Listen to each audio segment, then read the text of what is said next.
नमस्कार, मी ध्रुवांकुर सारंग. तर मी निघालोय दाभोलमध्ये आयोजित केलेलं प्रो गोविंदा बघण्यासाठी. दाभोलला पोहोचल्यावर बघतो तर का हिंदुराज गोविंदा पथक दापोली यांचे 7 थर लागत होते.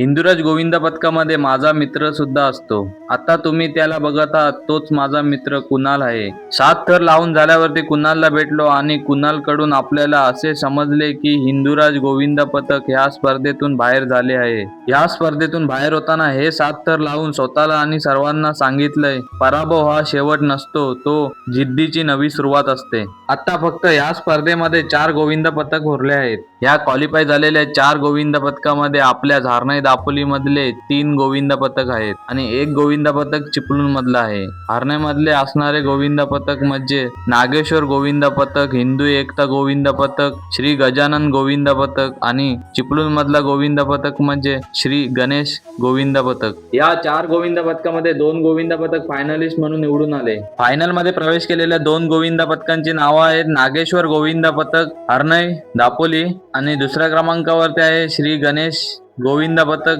चिपळूण. या 2 गोविंदा पथकामध्ये कुणी फायनल मारले ती सांगतो. श्री गणेश गोविंदा पथक चिपळूण यांनी 1 नंबर मारला आणि 2 नंबर नागेश्वर गोविंदा पथक हरणाई दापोली आणि 3रा क्रमांक होता हिंदू एकता गोविंदा पथक हरणाई दापोली आणि 4था क्रमांक होता श्री गजानन गोविंदा पथक हरणाई दापोली.